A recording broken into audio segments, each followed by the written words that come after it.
It's great to be in Morden, Manitoba, and I've got great guests on the Farm Show this time around. And if we could just look down to the golf course, the scenery is absolutely great. I'm not a golfer, but I know that it is. And today I have the company representatives with me and a couple of farmers that I've known for years.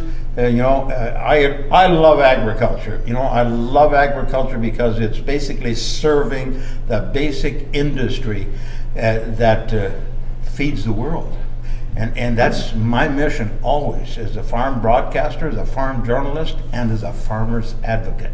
And I love doing it because I grew up on a farm with my father. He farmed 1,000 acres in 1960. That was a huge farm, and it was a seed farm. But today we want to talk about something else, and I'm going to go start with Mike Witkowitz. And Mike, tell me about the company and what you do and what the company does, and we'll take it from there. Sure. So the company started out of Saskatoon in 2013. The idea came out of the change with the Canadian Wheat Board, and that there was opportunities that were going to come for more grain traders coming into Canada, and they were going to be in unique ways. However, with the change with the Canadian Wheat Board, we lost some supply information, the supply chain information. So the whole idea that to give right from the start was the board went away, and it was a co-worker at Cargill at the time. This is where we were working. And the merchants in downtown Winnipeg had a chance to sell some grain to Japan. They would pick up the phone and they would call these guys that were in a role called a product line lead and say, hey, we can put a 60,000 ton Panamax into Vancouver. They want 3 holds, 20,000 ton of these specs each. And can you find this grain? Well, then you'd see the phones would light up, the texts would light up, the emails would light up. Everybody'd be scattering around trying to figure out if we can source the grain. And they'd plan to, say, drop cars into Kindersley and Clavet and a couple places in Alberta. Anyway, they would get the information back. So then the merchant would decide, okay, I got enough, I can do the deal. He'd go back to Japan, do the deal. Then they would come back and say, okay, now go get the grain. Well, now they had a price. So the first question always was, and as growers, you guys probably get this all the time. Guys call them, do you have this? And sometimes they might ask you at what price, or sometimes they thanks and hang up. Anyway, so this process would honestly take 8 to 10 days to fill. And our founder, Lyle Ermintrout at the time, it was one of those things of there has to be a better way. So he plowed down the path, wrote a business plan. It's almost like a story that you'd see on a Dragon's Den or a Shark Tank, that kind of stuff, where he went to the Saskatchewan Angel Investment Network with us, and that is like a Dragon's Den kind of thing. There's investors in Saskatchewan. And he did his pre-pitch. And the guy he did the pre-pitch to said, you know what, we don't even have to take it in the room. Let's go build this. That was David Khalil, our Chief Technology Officer. So I like highlighting this is a made in the prairies solution. So it's founded out, it's U of S computer science people. That's the technology team behind it. And that's important because a lot of them are rural Western Canadian kids. And we've all experienced rural internet.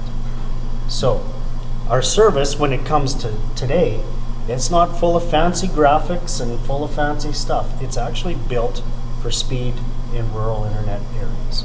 And so the premise of the business then, it started as an inventory management system. So you would keep track, and it picks up where precision ag leaves off. So precision ag helps you grow that crop. Mm-hmm. Well, this picks up the traceability from the field to the bin to the sale. So this was the first product they built, was an inventory management that allowed trading. And Gilbert, I think probably around in those early days, there was probably some of our team come out and they're trying to talk to you about going to an inventory management system. And oh, by the way, you get trading.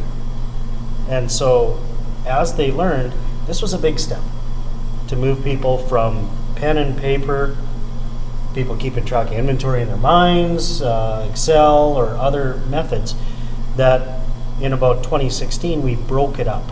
And so we've got a trading module, which is getting bids from buyers on your smartphone, via text, via email, or you can log into the service, and you get the details right then and there. Now, If you accept on it, it's a binding agreement, but at least it gives you pricing information. So that's the first level of membership we have.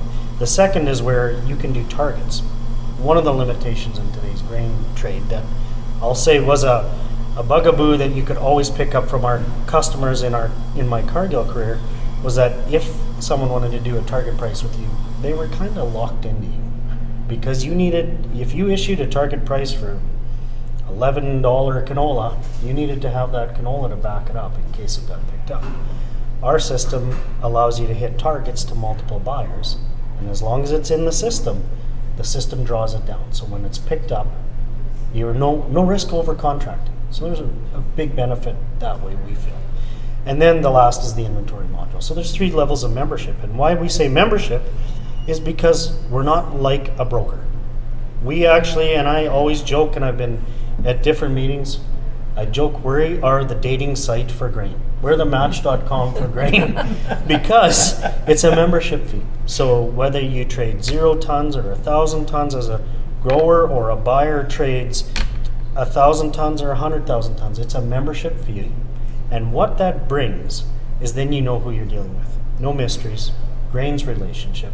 You need to know who you're dealing with. You have to have a level of trust. You need to know if you have questions, all of this as it builds in, because it's more than the price. It's the logistics, it's the unload, it's the grading. All of that fits in. And so that's what we're trying to accommodate in this transparent environment. So get more bids to growers more efficiently, getting access to more buyers. Because that would be the other thing to add to it is, as we add in more buyers, our buyers today in our service, they're not the typical line company buyers. You have relationships with them, but there's all these companies, global companies. Schooler, one of the world's largest feed grains companies, well, they're not going out and hiring hundreds of sales reps to drive up and down the driveways. They need to get to people. Grain Corp, Australia's largest buyer. We've got all these different companies that have looked at our service and said, hey, what a great way to reach more customers. Well, on the flip side, the benefit is, as a grower, you get more offers for your grain. More offers to us, if I'm a consumer, is a good thing. So, great. Mike, one of the things, aside from the company and all those benefits, in 1980, I also felt that there was a better way. That's when I started working towards getting rid of the Canadian Wheat Board, together with the former Palliser Wheat Growers and now the Western Canadian Wheat Growers Association. And, I have a few scars on that one, but I never thought to see the day. But that's not why we're here to talk. I'm going to switch over to Sarah Fable.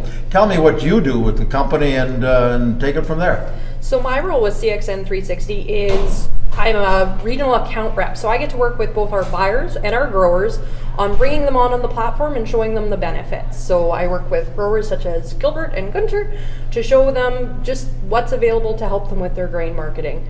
So in past lives, I was a grain rep. I worked on buying grain. And when Mike showed me this system, the first thing that I noticed was the ask system, that giving that control back to a grower, not tying in with one company when you have a price in mind for the grain you have on your farm.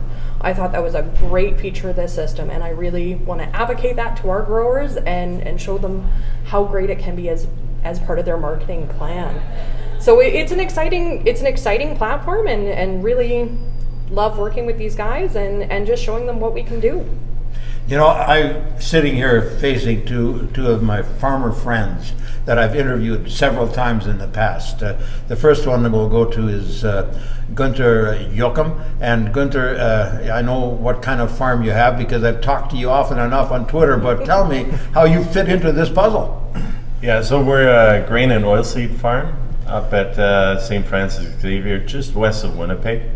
And right now, our main crops that we grow is wheat, oats, canola, and soybeans. And CXN approached me a couple of years ago, I think, and said, would I subscribe? And it's not much of a subscription. It's just saying, would you like to try this out? And I said, well, sure. There's no cost involved. And so I've been with them since. And I like the feature that I just get notifications. They're very easy to read. It's like you said, it's spreadsheet format, easy to see, easy to navigate through, and you either accept or decline a bid, and away you go. Boy, Gilbert, tell me, it sounded like you were almost in at the ground floor, and I think, knowing your dad, and you've been on many ground floors, especially when it comes to the big farm show that starts the year off at St. Jean. Yeah. And tell me how you fit into this.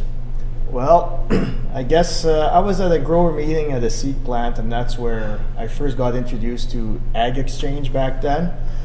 And the sales rep at the time came to do a personal visit afterwards, and then I said, sure, I'll try it. It's another tool in the toolbox for selling grain. There's zero risk Right. to see it. So So how has it worked for you? I have used it. You know, I grow wheat, oats, canola, soybeans, sunflowers, and corn. And on the corn side especially, I was just used to selling more to the local guys. And then through Ag Exchange, I got exposed to corn buyers, not that far from the area, but some I didn't really know existed. So I made quite a few corn sales to maybe it's a 30-minute, 45-minute drive away, but that worked out quite well. When the wheat board first was gone and farmers were starting to use it, I remember one farmer telling me from Oak Bank, he says it doesn't matter now whether you haul 100 miles or 20 miles, because at the end of the day, you know what you're getting at the end of those 100 miles, and if it means going 100 miles, you'll go 100 miles, right? So tell me your experience with it. So I haven't made a sale through it yet, but what I like is it gives me a real sense of what the market where the market is at, and it's quite amazing because the bids that come through are very aggressive at times, and you're kind of going, holy, okay, I wonder if my local elevator can match that. And so that's what I really like about the system. But especially if this year there could be problems with quality and whatnot. So I think if you have unpriced grain, if we haven't forward sold anything, let's say you have some light oats, you know what it's at. You just throw it on their service, and I'm sure you'll get people picking it up. And so you don't have to fight anymore with an elevator that says, sure, bring it on in, we'll take it, and you take it there and they go, well, it's light, or if you specify right up front, well, this is where it's at. The oats only weighs 35 pounds a bushel. This is the amount I have. Is anybody interested? And you'll get people picking it up. What's the best way that a farmer can use it, Mike? Best way would be you've got your regular grain buyers. Right. This is, and so the best way to use it is for exact situations as you describe. Just now, you've got some different spec product, but also if you've got some good quality product, you can find some great opportunities. We found that out of Alberta last fall. So we had a big run up in Alberta, and quality was all over the map on proteins. And we started seeing through our system communication being made. Typically grain will move 60 miles. That's kind of been always the 60 mile. We were seeing movement as far as 120 miles and connections made that way because of the quality, and people then are getting, I'll say, paid for the quality they've produced. Upside and downside, but also there are various feed buyers on that are always looking at, I learned a lot in the last 2 years. Some of these feed guys were pulling hundreds of miles when they were looking for lower quality. Now we're able to source it closer. So there's a win-win for the buyer and the grower. So how do we put transportation into this whole thing? I mean, we still have a transportation system that's got to get it from point A to point B. Yes.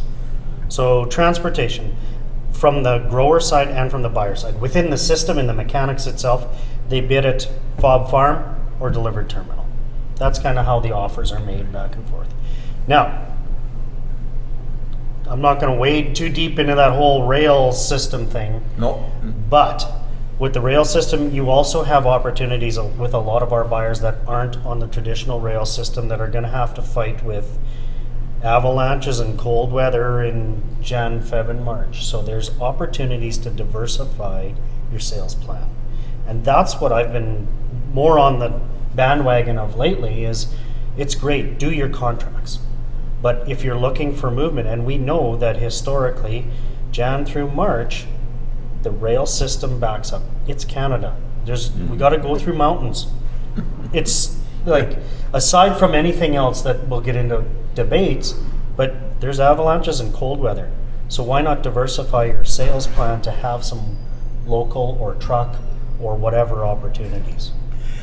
I'm looking at two farmers here that probably have about as good a grain handling system nearby as anybody in the world. I think, 5, 6, 7 elevators right within the 50, 60 miles, right?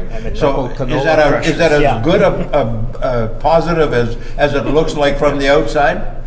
Yes, it is. I mean, we're kind of spoiled here. Whenever I hear there's issues across the prairies on grain movement, we're kind of spoiled here because we have a lot of different outlets. At the same time, that it still can be problematic, right? And then to have their system where now all of a sudden you get into these specialty markets or these players that aren't part of the big picture, it's really easy to utilize and to tap into those players. Because quite often you maybe only want to move a loader or two. You know, you don't want to move 500 tons. You know, you have now at this time of year, you want to clean out a bin and there's maybe only 40 tons left. And the elevators are sometimes reluctant or the bids are really lousy. You throw it on their system and you might score 40, 50, 70 cents a bushel. Are you still loyal to that elevator manager? I know in Plum Coulee, where my dad farmed and I grew up, we had UGG and we had Manitoba Pool, and my dad would belong to the board where he liked the manager the most, right? that's kind of how he worked. Is that still part of the mix? I still like to support the local businesses. Our friends work there or whatever, but once the truck is loaded, I don't mind driving 10 minutes away or an hour away to get the better price. As long as you're not tweeting while you're driving, that's correct. Yeah. Usually lineups are long enough, you have time in lineup. Yeah, exactly. Eh? Sarah, tell me, I've embraced technology from just about day one, and that's why I'm still in the business today. So do farmers have to embrace technology, or have you made it so simple that it's a plug and shoot? You know what? The system is very simple to use. We've made it so it's very easy to read. It works where they are.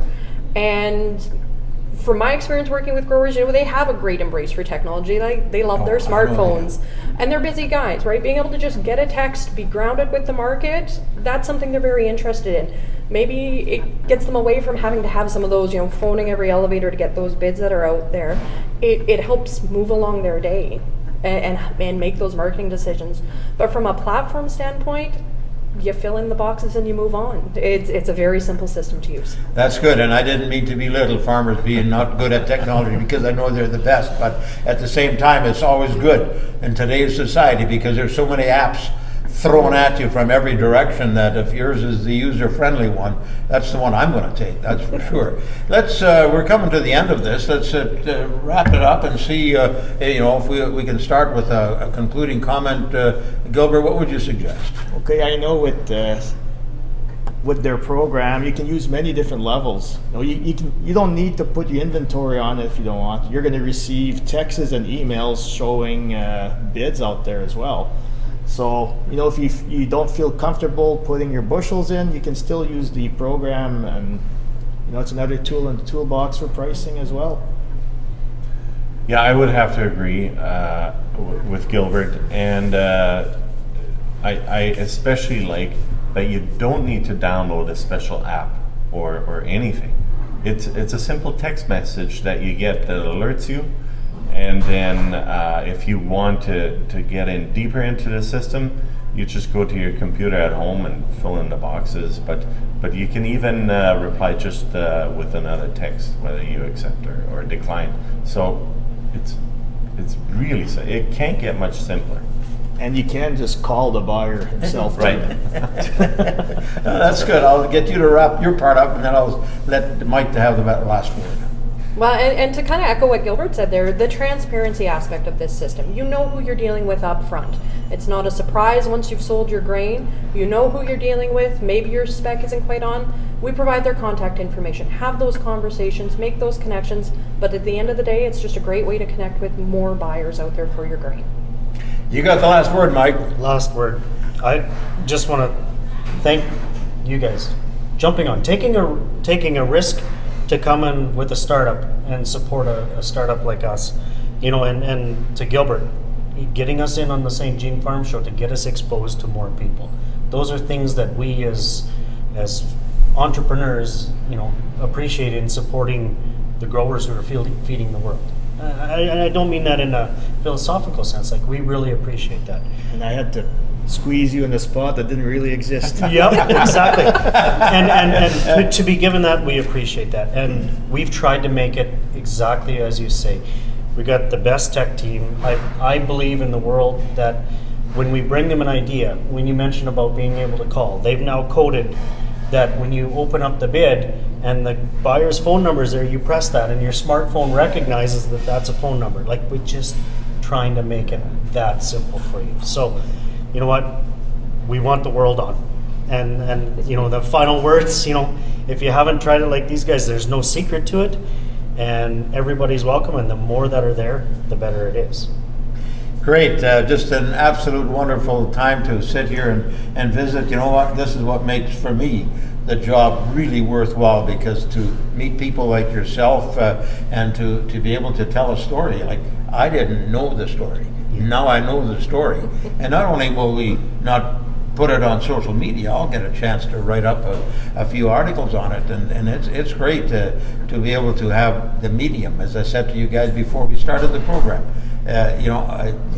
I have 23,000 followers on 4 different platforms, and what does a 71-year-old fella do with 23,000 followers? Well, I engage, and that's what you guys are doing too. I engage, and I'm not afraid, and neither are the fellas and the gal that we have here today. So once again, Mike Witkowicz and Gilbert Sabarin and Gunther Yocum and Sarah Fable, thanks for joining me on the Farm Show and SiemensSays.com. This is Harry Siemens saying, see you again.